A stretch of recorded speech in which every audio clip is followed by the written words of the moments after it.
Okay, tara na guys, magpasa na tayo ng ating prayers for the GC. Today is 9 July 2024. Ang ating font ay Impact, size 12, text color ay blue, highlight color is red. Lumaktaw na ako ng kulay. Mali pala talaga ang napili ko na kulay last day. Akala ko last year yung mali. Yung pala ako. Kasi nagdoble yung kulay green guys. So, tinanggal natin yung bold tsaka italic. Naka-toggle off yung ating bold tsaka italic. So, X na natin yung format. Today is 9 July 2024. Bakit ko nasabing doble guys, yung kulay green natin na layout? Kasi, layout ko na siya ng July 6. And then, pagdating sa July 8, the same. Kaya, yun. Mali pala talaga ako. Today is 9 July 2024 from Family GC. Yung mga gustong sumali sa Family GC guys, pakikontak yung aming founder, Harry B. De La Cruz, or yung mga admins ko, Founder Muti, Admins Roger Pacatang, Aileen Samarin, Aiki Akma, Sarah Golinga, Nanay Elsa Samaricat, ang inyong lingkod, Ralph Lion Pag-Vlogs. Yung mga gustong magpa-member sa GC, magpa-add lang kayo dyan and then i-confirm na yan ng mga admins. So, dito muna tayo sa prayer ni Princess Diane Channel. And had put all things under his feet and gave him to be the head over all things to the church. Ephesians chapter 1 verse 22. Okay, dito naman tayo kay Ralph Lion Pag-Vlogs. Tehillim Psalms chapter 20 verse 7. Some trust in chariots and some susim, but we will trust in the Shem Hashem Eloheinu. Okay, yung version natin sa interpretation natin sa Tagalog version, ang Tehillim is awit chapter 20 verse 7. Okay. Sa Tagalog guys, mayroong umaasa sa karwahing pandigma. At mayroon din sa kabayo nagtitiwala. But we will trust in the Shem Hashem. Ano to? At mayroon din sa kabayo nagtitiwala. Ngunit sa kapangyarihan ni Yahweh na aming Diyos, nananalig kami at umaasang lubos. So yung Yahweh is Hashem, Eloheinu is Diyos. Sa kapangyarihan ni Yahweh na aming Diyos. So, alam naman natin guys, yung Hashem is Yahweh. So, Eloheinu is Diyos. Shem is kapangyarihan to. Kapangyarihan ni Yahweh. Okay. Kahit paano guys, may matutunan malang tayo. Kahit kapiranggot na, na Hebrews word. Tapos yung Hebrews writings nila, ewan ko kung magagaya nyo yan. So, yun, gayahin nyo lang din. Tapos, dito naman tayo sa slides apps, yung ating repost prayers. Nire-repost prayers natin yung last year natin na prayer, guys. So, July 09 tayo. So, dito tayo sa slides number 9. Ang gawin natin, palitan lang natin yung ating background. Replace lang yan from photos. And this one. So, automatic na palitan na yung ating background. Ang gawin natin, baba lang muna natin yung mga prayers natin. Add lang natin yung ating pinasa kanina sa Docs Apps. Yung ginawa natin sa Docs Apps, guys. So, yun.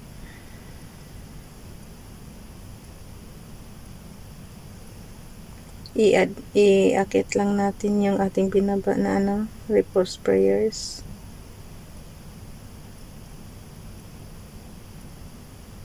So, tabi-tabi pa natin ng konti nang magkasya naman.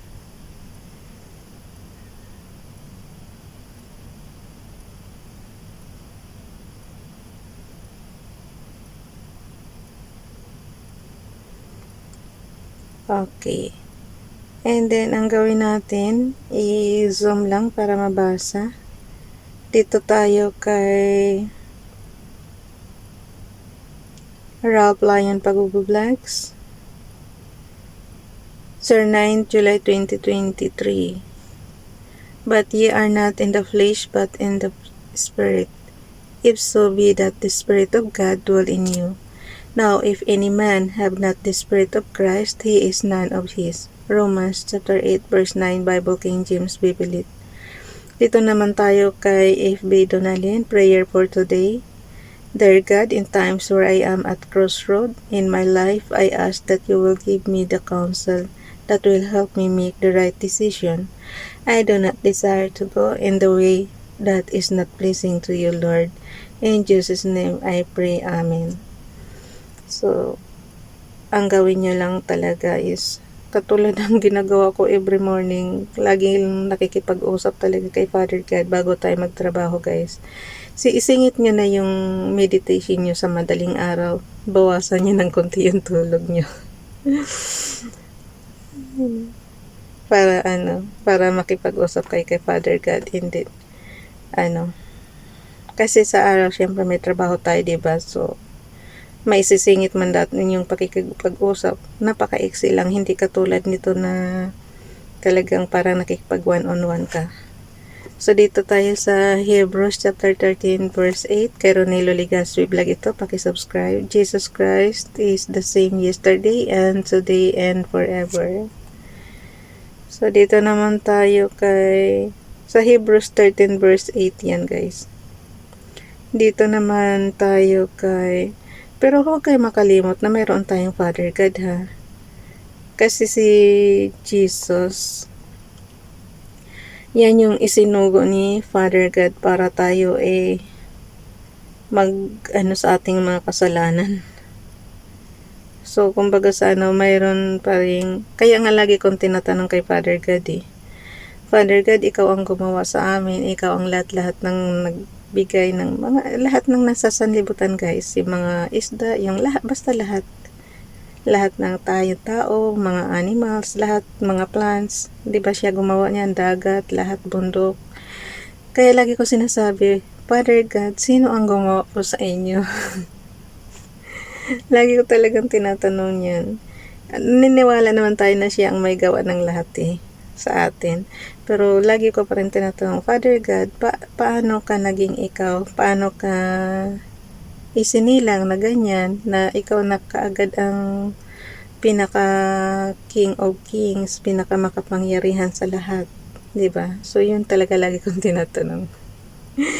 Na alam kong walang kasagutan. Okay, dito naman tayo kay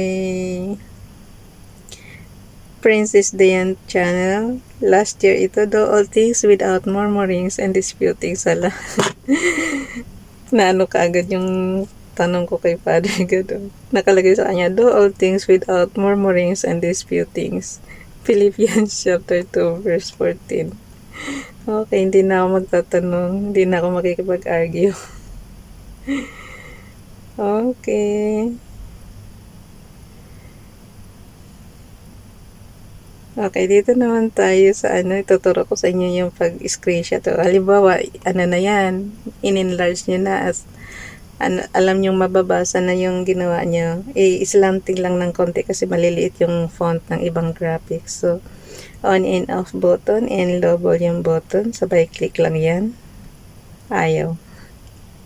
Ulitin ko ulit. On and off button and low volume button. Sabay click. Narinig niya. So, yan na. Mayroon na tayo. Ang gawin natin yung in-screenshots natin. Maraming smudge yan, diba? So, ang gawin natin is i-edit muna natin kasi ang daming smudge. So, may mga oras pa. Saka yung ating internet provider nandyan pa sa taas. Tapos yung mga slides natin nandyan sa ibaba. So, kailangan natin tanggalin yan. Lang naman, top and bottom lang naman kasi yung left and right okay na siya. So, okay na yan.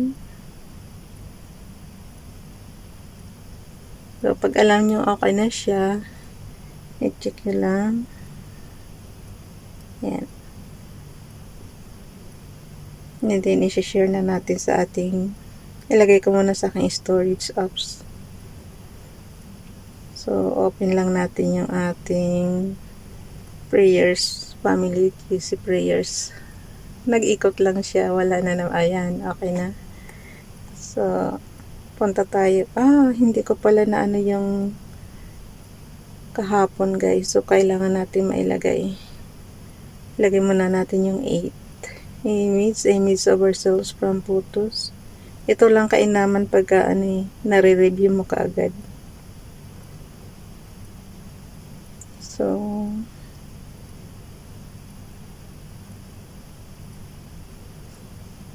alam nyo talaga may mali ako ng kahapon kasi tingnan mo naman green yung isa orange saka blue. So, ano na natin yan. And then, click lang. Yung 9, iangat natin ng konti. July 9. Yung gawa natin ngayon, ilagay naman natin. So, plus lang yan. Then, image of ourselves ang piliin mo. Pag lumabas naman ang submenu, guys, sundan mo lang. So, ayan, kita mo, lagwas-lag pa sa column. Gawin natin yan, i-compress lang natin yan. So, pag nagkamali, yung last commands ang mariretrieve niya.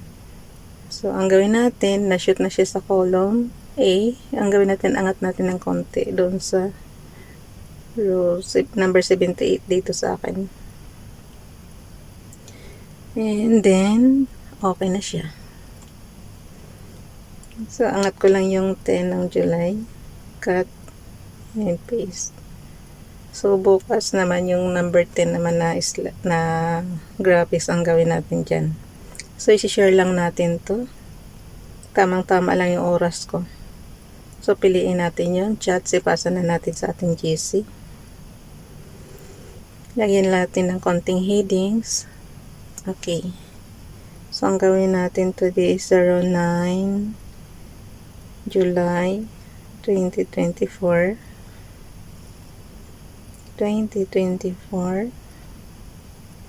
And then, lagyan natin yung ating heart.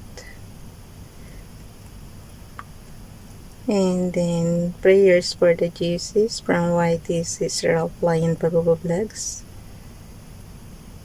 Princess Diane Channel, Ronella Ligaspi Vlog, and AFB Donalyn. So, yan. Ako na bahala magdagdag. Bye everyone. God bless.